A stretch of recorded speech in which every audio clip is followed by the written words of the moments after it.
Frostbite's been in development since 2006, and there's always been a roadmap and a plan for Gen 4 and beyond. So I like to think of Frostbite as an evolutionary process, and Frostbite 3 is the next step in that evolution. Frostbite 3 is a really powerful tool set. A gamer is going to experience a much more authentic, believable, and realistic-looking game. We have one unified program where you can create content that will run on everything from an iPhone to a next-gen console. And now it's really coming online and enabling the game designers to do way more than they've ever been able to do before. We spend significant effort on creating more dynamic and living environments. Before, they would have to go to a lot of work to make a tree feel like it swayed in the wind.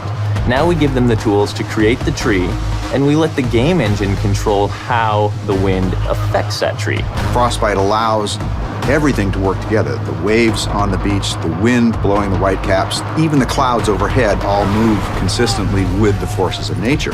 You might see an explosion go off, you'll see the trees nearby shake from the explosion. It's sort of subtle, but it creates this sense of seamless reality. So the large world coupled with a lot of people running around interacting with you really pays off in Battlefield 4. Destruction has always been a core feature of the Frostbite engine. It's the evolution of the way the environment is impacted by gameplay. Everything from the smallest spark colliding, but also gigantic chunks of debris that crumble when they impact the ground. The guys on Battlefield 4 have been working on something called Levolution. Levolution is really about the concept how you can drastically change a multiplayer map into something different. It could be anything from a big building collapsing or to a dam breaking or anything really big game changer to the level.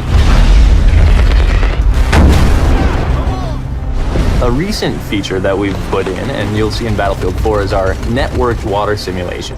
So what this means is all players will see the same wave in the same position at the same time. And this leads to some pretty exciting cat and mouse type of gameplay where you're ducking down and going up and you can kind of peek around as you drive in your boat. It will no longer swim on a flat surface. Instead, it will be affected by the different waves and everything. And that comes to everything from living characters that are swimming, but also to the ragdolls. Something like a jet crashes into the ocean, you'll see the water react and the debris will then float on the waves. It's a very, very cool dynamic engine. Things just happen and it seems right. Take cover! In Frostbite 3, we've made a priority of much more believable, emotionally believable characters. There's a whole slew of features in Frostbite that support that, and one of the most important is the way a person's eyes look. The way we render characters is better than ever before. We're doing subsurface scattered models. We have parallax animation in the iris. You'll notice it looks like a real eye. You'll back me up, right? Frostbite 3 is so much more powerful than any engine I ever used before. And it's not just the specific features and the framework, it's the fact that we're collaborating with other teams around the world.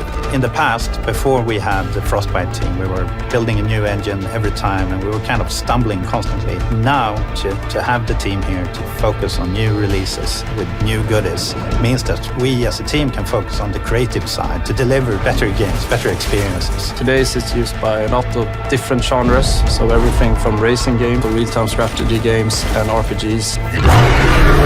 So in Battlefield 4, when the building collapses, the dust starts expanding, the debris is falling, the sparks are flying, the boats are ramping off of waves, all of this is because of Frostbite 3.